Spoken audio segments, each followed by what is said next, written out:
January 2026, gold smashes past $5,600, silver's gains are in second place, and then in a single afternoon, a tenth of that value evaporates. For the glittering precious metals crowd, it's a heart-stopping moment of vertigo. But for the serious investor, it's just another day at the office. Today, we're looking at the crash toolkit and why, when the screens turn red, your best weapon isn't a sell button, it's a session with your spreadsheets. I'm Richard Edgar, and this is Outperformance Matters, the podcast from Blue Whale Capital. Well, hello, we're guided as always by Stephen Yu, Chief Investment Officer of Blue Whale Capital. Welcome. Hello, Richard. Hello. Now, this, in fact, is our 7th episode together. And so far, we've concentrated on investing when markets are generally rising. But, of course, what goes up can come down. And people are getting a little bit jumpy at the moment, particularly given all of the geopolitical instability that's going on. So we're going to discuss your ideas as an investor about how to approach markets at times like these. And for the macro and market section that we always start with, you want to talk about gold. Why is that? So I'm sure every investor would know that apart from AI, which has been very promising and have delivered a lot of returns, gold would be another asset class that have equally done very well since Trump was elected. And I think it's very important just to touch on that as a new asset class. Give us a few facts then. I mean, it has been an incredible zoom high for gold. Tell us, put that into context. Yeah, so as a starting point, gold is probably an asset class that's been around forever.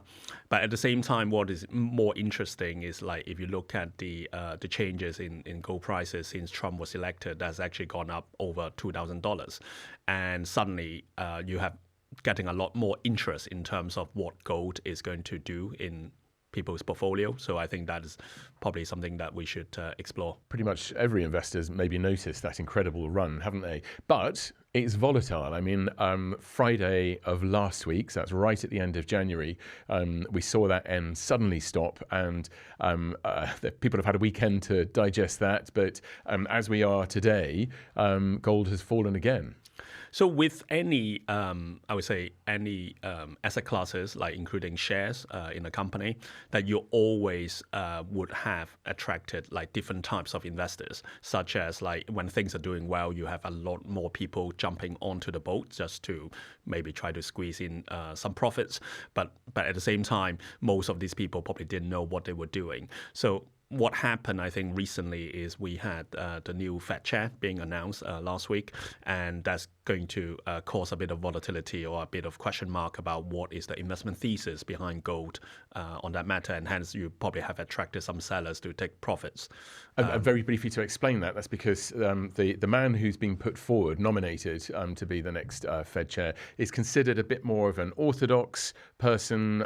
He previously actually was a board member at the Federal Reserve. So not as much of a loose cannon as might have been the case. Is that a fair characterization? Yeah, so I think if you look at one of the reasons, not the only reason why gold would have gone up relative to dollars, because it's priced in dollars, was because that dollar has been very weak on the back of Trump's policy to create quite a lot of uncertainties among many nations out there with tariffs, etc. And at the same time, most people would probably prefer non-dollar assets over the last year or so. So gold become the de facto alternative to suggest whether we should we should do well on the back of a weak dollar. But of course, what this new Fed chair might have suggested is that he's going to make dollar strong again. So hence then gold, because it's priced in dollars, it could be at a lower level, just so based on the narrative. Some of the maths changes in that circumstance, and yet when there is, as I mentioned in the introduction, there's an awful lot of instability in the world at the moment, and gold is seen as a safe haven. It's where people go when they're worried about what on earth is going to happen. Does that make sense? Because it's just a metal. Does it make sense for people to sell out of other asset classes and into gold? So from my perspective is I have never really been a believer in gold as an asset class before recently, I would say. The reason being is gold is not a yielding asset just because like you do have to put up some storage fees to store your gold. I mean, unless you're going to have your house fill up with like the gold bars and stuff, which might not be the safe things to do. And at the same time, and insurance, you've got to insure it. Insurance as well. Gold. Yep. Yeah. And at the same time, it's not a lot of things that you can do with it, apart from the fact that it's being priced in a way that we perceive the value of gold and is going to be trading at this value, but that's not a tangible kind of yield or maybe tangible use cases, apart from some jewelries that obviously have a lot of gold in it. So hence, I think on in general, that there's not a lot of things to do with it, but is being perceived as a store of value, or maybe when the times is very uncertain, then you probably want to have some gold in it. But you said there, Stephen, that until recently you weren't convinced by the value of gold or it not having an intrinsic value or not being a yielding asset, which I think is a really interesting point. But until recently, so what's changed? So recently, it was literally just over a year ago that we had Trump being the new president of the United States. And if you consider what he has done to the rest of the world, that he has definitely been a very material change of the regime that we were used to. If I have to take people back to the history, that we have to then go back to the time back in 1971 when the Bretton Woods system was ended. And that was on the back of the US dollar basically depacked from gold, that they were allowed to print more of the dollars at the will of the central banks. So at the time, the history was that US was extremely strong. It was the number one airlines to the rest of the world, and most countries would want to become a partner to the US. At the same time that people were very happy holders of US dollar assets, including treasuries.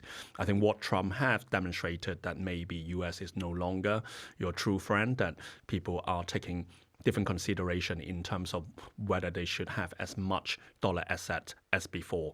And if you then think about any alternative apart from fiat currencies such as sterling or euro or yen, which I would personally think that is not the right alternative to US dollar, then you then probably have gone to the conclusion that gold might be the alternative. So we're seeing a reassessment of America as the ally or the strong alliance that there's been in the past, and that's making people reassess dollar assets. I don't think we're seeing a flood yet of assets out of the US, but you're saying that if it were to go somewhere, gold's a very good place for it to be. Yeah, it's a repricing of an asset class, which gold now have a bit more of a supporting thesis on the back of a weak dollars. Okay. But it's only a small part of most investors' portfolio. Absolutely. And we talked about the tricky aspect of physical gold.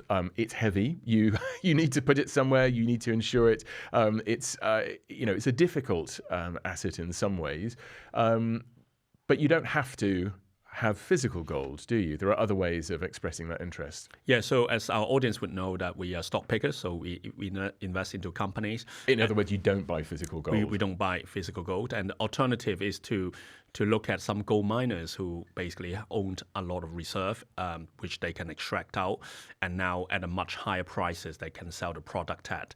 And if you do believe gold price is going to go up more, typically gold miners would do much better if you have invested into the right ones with the good management team, etc., good balance sheet. Okay, so can I press you then on where you think gold is going to go out of interest? You're following it at one stage removed, perhaps, through the expression through gold companies. I think the easiest money has probably been made already, just because that we mentioned earlier that when Trump was elected, gold prices was at around $3,000, and at the peak last week it was more than $5,500. Okay, at the moment it's gone back down a bit, but still close to $5,000. So that's already a significant increases in terms of the rate of change. Whether it would end up going up to $10,000 per ounce, I think we don't know. But at the same time, I think the likelihood of gold prices going back down to a very low level, like $3,000, might be also quite low at the same time. So I think it's probably somewhere in between over time.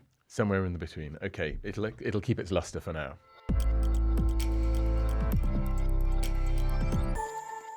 Right, we're now into the main section of the podcast, Stephen. I'm going to stick with the same theme this time, which is market disruption. But this time we're going to talk about what to do when there's a sudden drop in values, in market values. And I'm reminded of this quotation: "If you can keep your head when all about you are losing theirs," Rudyard Kipling famously.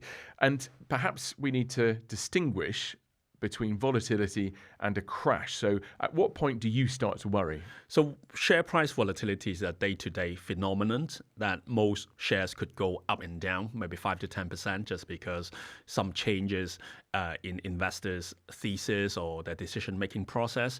But if you then translate that into permanent loss of capital, which is the most important thing any investor should pay attention to, then is about a sustained level of sell-off or reset in share prices. And I would say that if you want to put in some numbers context, if you invest into shares, I think anything plus minus 10%, you probably should feel pretty comfortable.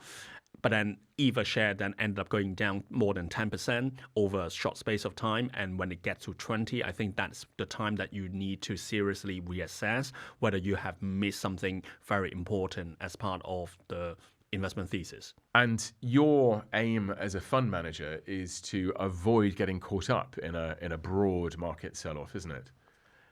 Yeah, it's very important that there's always a big difference between investing into the stock market, which is a collective of many companies in the world, versus a selective few. And if you end up investing into a selective few companies, that they could still end up doing better. So you're trying to weave your way around these falling stocks to try and find the ones where you think that it might have gone too far. I mean, looking at sell-offs, broad sell-offs, the ones that are more than 10%, the ones where you do start to worry. Are there examples that you can point to where you thought at the time, this has gone too far? I don't believe that this this precipitous drop, 10, 20%, whatever it might be, I don't think that's fair, and it's going to come back. So the most recent example that we have come across is during 2020 when we had the pandemic sell-off, that the world stock market was down more than 20% within a very short space of time on the back of lockdown, the scares of the virus, etc. But what you have seen within a few weeks or so, that there's certain companies that end up being the winners. And those winners at the time was the digital transformation companies such as your Amazon, Alphabet, Meta, Microsoft, and some others that's not linked to the physical world. So hence then these companies ended up making you quite a lot of profits while everyone else was suffering. But then at the same time, just to be clear, that they did experience a sell-off because at the time people haven't worked out whether they end up being the winners. Okay, so that volatility then starts to give you opportunities as an active manager, Correct. Doesn't it? So any more examples then where you're spotting differences in the market, and that's where there can be some opportunity? So there are two other crashes that were lasted for much longer than the pandemic, just because the pandemic period, I think it was quite short-lived in terms of the crash. I think the first one that we have to go back to was the tech bubble, which everyone talk about today. Maybe the AI is in a very similar territory.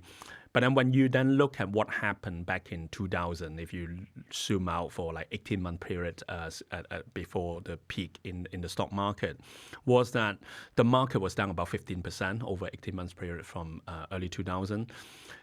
And at the same time, of course, technology companies were really suffering just because there were a lot of frictions. They were at the heart of it. They were at the heart of that, right? At the same time, there were a lot of friction in terms of return on investor capital, how quickly you get the money back. And obviously, at the time, we didn't have the internet speed and also the social media or the smartphone that we have today.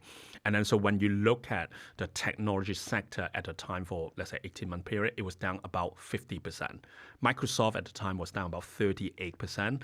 Obviously, not the same Microsoft as the Microsoft that we are talking about today. But at the same time, what was very interesting was banks throughout that period, because that was long before the global financial crisis, that banks were up about 20%. So what I'm trying to illustrate here is if you ended up picking the right sectors or the right companies that are not part of the bubble, you might suffer very short-term volatility just because people are going to shoot first before they ask questions. They're going to sell first. But then some sectors and companies end up to be the winners. So in that instance, you didn't want to be holding the tech stocks and the dot-com boom, and banks turned out to be the winners. But you've already mentioned it, the global financial crisis, and it was quite a different picture then, wasn't it? Because the banks that time were at the center of the crash. So what happened then? Yeah, so 8 years later, obviously that has completely reversed back in 2008, and there was this global financial crisis. I would say that is more severe than anything that we have come across, just because it was a lot more interconnected with the real economy, with property market, with a lot of lending, with a lot of banks cutting back their credits, and then have the aftermath of deleveraging from credits. So what happened at the time, if you look at the 18-month period, of course, some banks actually disappear. I mean, if people still remember some names then. But at the same time, the stock market was down. The tech stocks were sell off at the same time, but then the tech company recovered very much quicker than the rest of the market. And if you look at what Microsoft have done throughout that 18-month period from a few months before Lehman went bust, that Microsoft actually ended up going up about 20% or more. So, and at the same time, many banks actually disappear on the back of that financial crisis. So what I'm trying to illustrate here is when we talk about market crashes, everything is going to suffer within a very short space of time. But as a very successful investor, what you need to do is, if you have done your homework and you can differentiate, then you can deem that as an opportunity, or at least you're not going to be panicked in terms of what has happened in the prices of your investment. Okay, and let's consider then not panicking. So holding your head when all about you are losing theirs. And doing your homework. You've said that several times. That seems to be a very important part. You've got to know your companies inside out to be certain that they are still the right ones to hold. It sounds like your work doesn't stop. That you're making an active decision all the time about whether to stay put, whether to sell off along with everyone else, or perhaps even to do the opposite and to buy more. Yes, because I've mentioned it's the same thing. If you look at volatility, I would say just because there's many different market participants with different investment thesis or trading strategy, different time horizon, they could always make different decisions at any one point in time that you do not agree with or you deem as irrelevant, right? That's why what the market is about is buying and selling at different prices. But when you look at market crashes, which is something more important, that's definitely going to generate some permanent loss of capital in certain parts of the market, there's going to be some true fundamental reasons that backing it. The few examples that I outlined, just imagine if the going back to global financial crisis, going back to the tech bubble, going back to even the pandemic, certain companies or sectors actually end up disappearing, right? They basically gone bankrupt just because the business model were not viable, and at the same time the external market environment have become a very negative kind of force to make sure that they're not going to survive. So hence, there's always certain cases like that. And as far as an investor is concerned, what you need to do is to make sure you're not on the wrong side of history. And if you've done your homework, obviously you need to reassess constantly to ask the question: is my company still sound? Is still intact in terms of thesis? Then if that's the case, the market prices is actually an opportunity for you to maybe buy more of those shares at a much lower valuation. So tell me what's going through your own mind then when a market sell-off like this happens, when there's a significant drop where you've sat up and taken notice. It's beyond the 10% swings that you say we should take in our stride if we're invested in equities. Yeah, so from a stock picker perspective, if you were to construct a portfolio, let's say with about 30 stocks, what you want to do is you want to have as many uncorrelated ideas as possible, or idiosyncratic ideas, which means that they are being exposed to different end markets. And hence, in any typical sell-off, not every company is going to behave the same. There's certain companies that might be more exposed to the momentum side of things, that people want to take profit because they have done extremely well. But there's also other parts of your portfolio that could be quite resilient in terms of that there's not much activities going on, that people have decided not to maybe take profits from those companies. And if such an opportunity that you still believe the investment thesis of the company that have gone down in value much more than the rest of the portfolio is looking very much intact, that you could easily rotate some of the capital away from things that have not gone down as much into things that have gone down a bit more. So hence that you always have a bit of an internal rotation to take advantage of those opportunities, even though that you might not have additional cash. That it would be a different decision. But you can create the cash by selling off some of your winners in order to buy the things that have lost value, but you still think they're winners too. Correct. And might come back. Yeah. Okay. Now, what we're talking about here is all restricted to active managers, where you can take a decision to do something different to the rest of the market. But going to the US, about half of the S&P now is held by ETFs, by passive funds. So what's their role in a market crash? What's going on there? We've talked before about ETFs when markets are rising. What happens when they're falling? Yeah, this is extremely interesting and relevant just because I would say in the US, over half of the AUM or the assets being invested is with passive trackers. So if you think about what's going on behind the scene, is most investors these days with exposure to stock market, they're not stock pickers. They are just taking a view on the stock market per se. On equities as an asset class. As an asset class, let's say US equities, European equities or Asian equities, etc. And to how they express their view is to invest into some sort of passive trackers that would give them the collective exposure among many companies. But what happened when these investors decided to change their view in terms of, actually, maybe we want to take some profits from equities just because we've done very well, or we're a bit wary about this new Fed chair, that maybe interest rate is going to go up rather than down, or strong dollar, that we want to change our view. The way that they express their view is to reduce their exposure to the passive trackers, which then if you think about S&P 500 index, there are 500 companies that is going to be sold. Every single company, whether it is a very exceptional company or whether it's a low quality company, would be sold on a pro rata basis. So if you think about, as a practical example, NVIDIA, which is about probably close to 10% weighting in the S&P 500 index, then for any money that you have invested with them, the S&P 500 index as a tracker, then 10% of NVIDIA share would be sold if you decide to change your view in terms of your S&P 500 market exposure. So good companies are being sold off alongside bad companies simply because of the proportion that they make up a value of the S&P 500. Correct. So what I would attribute that to is indiscriminate sell-off with no relation to the company fundamentals, which then from a stock picker perspective, that does create opportunity. Because if you're looking at shares that you have done your homework, that you really believe in the long-term thesis, and suddenly the share price is, 5 to 10% cheaper just because people have changed their mind about S&P 500 index exposure, that is actually making the valuation a lot more attractive. And the fundamentals that you mean here are the prospect of that company to continue to deliver returns that would be passed on to shareholders, or to add to the value of the company. Can you give me an example then where you've done your maths and said, this doesn't make sense, that company's gone down too much, I think it's generating more cash than that is worth, so I'm going to buy? Yeah, so we have a recent example.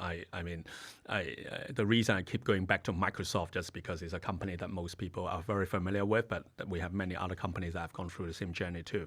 So in 2022, if you look at the Microsoft share price reset on the back of high interest rate environment, on the back of a discount rate, repricing of risk, Microsoft share price was down around 28% in 2022, which is, I would say, is quite a lot. At the trough of the market value of Microsoft, it was at around $2 trillion. But of course, if you then go into the nitty-gritty to look at, what have changed in terms of the fundamentals or the earnings power of Microsoft? At the time, you have to take a forward-looking view. You have to do your work. You need to have conviction in terms of whether your view is going to be valid. That our view is the earnings profile of Microsoft in 2022 is going to be a lot less in terms of less money being made by Microsoft than what the market is suggesting. The real number at the time that got published much later on was that Microsoft earnings was only down about 5%. So if you now know the fact, obviously all with hindsight, if you haven't followed the company very closely at the time, then the share price was down 28. The earnings that Microsoft was making less of in 2022 was only 5% less. I mean, do you not think that that created a very attractive opportunity to buy more of Microsoft shares in 2022 just because of some investor changed their mind about what's the discount rates for Microsoft share would be? And if you then zoom that out into today's context, then Microsoft market value is about $4 trillion. And the point there being that most people had not done homework specifically on Microsoft and what they thought was happening to its revenues, and instead went with the general flow. But if you had done your homework, you could see that this was a mismatch, a mispricing. Correct. Now, you're describing your experience and what you've learned as a professional investor. But most people listening to this, I imagine, are not stock picking themselves. And they might be investing into active funds or passive funds, or looking at a broader set of assets that they own. So how should they behave when markets start to go south? What should they do? So I would say typically that from a investor perspective, that firstly, you're not just going to have equities in your portfolio. You're not just have to not only just to have shares. I'm sure, like if you look at the overall portfolio shape of anyone, that you have property, you probably have some cash in the bank earning interest, you have some exposure maybe to some fixed income asset, maybe you have some gold, and at the same time you have equity exposure. As a starting point, that equities exposure, whether you invest into companies or invest into stock market, is probably the most relatively most volatile, just because that is probably what also at the same time give you the most return over extended period of time if you can sit tight over that journey. But at the same time, I think you need to be mentally prepared how much of this capital that you would not be panic on the back of the volatility that you want to you can actually take a long-term view to get exposure. And I think that is the question. So if you're seeing a fall of, let's say, 20% in the value of the equities part of your portfolio, then you should not lose your head and take a long view and hope that the opposite of what I started with, that things that go down, if they're the right things, will hopefully come back up again, that you'll see a recovery in share prices. So to make it very simple, like let's say you have £100 in your portfolio, including all the different asset classes I just outlined, including your property, etc. And let's say if you put £10 into the stock market, and then it ended up going down 20% quite quickly, for no reason, just share price volatility, and then you lost £2 out of £100 portfolio, but your £10 in equity, you lost 20%, and you panic because like, oh, I couldn't afford to lose £2 because that's what I need that money for. Then I think you have too much exposure to equities, because if that number is actually going to be £5, that you say, out of £100 portfolio, you put £5 in, you lost £1, and then you're not panicking, and then you think, oh, actually, maybe it's a good opportunity to buy more of the shares at a lower price. Maybe you can sell other stuff, that maybe you take some cash savings from your bank to say, oh, actually, this is very attractive. That I think that's the right number. And of course, different investors have a different take, whether it's £5, £10, or £20, or £30. But I think you need to set the right level at the outset rather than later, because once you're in, then you could end up making irrational decision. So emotion takes over. So do your homework, even as a small investor, and at least work out what amount you'd be happy to lose, even if it was just temporarily or permanently, I suppose. But how much could you lose? And then adjust how much you're putting into the stock market in order to make sure you're comfortable with that loss. I think it's always a very difficult emotional exercise that you're talking about real wealth, that people have earned their money or saved their money through very different means, and it's hard work to get to the level. And suddenly when you see the value of your net worth is coming down for no reason, then people start to make irrational decision, and that's the worst thing that any investor should do. So if you can prepare for that journey before it happens, then you can then end up making very sound judgment call. I think that's probably what professional investor does. That firstly is a job that we take it very seriously in terms of our decision making process, but at the same time that we already have prepared for the different scenarios in terms of, this is the share price volatility, this is what you need to prepare for. And at the same time, if you can do the homework and you can cut through the noise, then I think you could end up making a better decision in times of uncertainty. Right, Stephen, it's now time for the Outperformance Matters myth-busting toolkit. And your myth this time is that active management is just about style. And we're not talking here about the edgy outfits that portfolio managers wear, but whether a manager claims to invest into companies that fit into value or growth or quality buckets, for example. So that's wrong, you say? Correct, because any investment styles could come in favor and become out of favor. I think that's probably what you have seen recently in terms of quality have gone out of favor for the last 5 years, and then value has come back in favor in strength. But then the 10 years before then, it was completely the reverse. And if you define anyone with their styles, then they're probably not very good investors. So what should be the definition then of an active manager? I think ultimately everyone have that objective. If you are running a global equity fund, you need to do better than the global stock market, which at this moment in time, probably the MSCI World Index could be a good proxy. And ultimately, we are charging an active fees, which is very black and white. And if you end up investing into a tracker fund, then you pay a much lower fee. And the only objective in town is that whether you can do better than the alternative, which at the moment would be the passive tracker. And if you can't do it because of investment style, then maybe you're not a very successful active manager. You sound like you're being polite.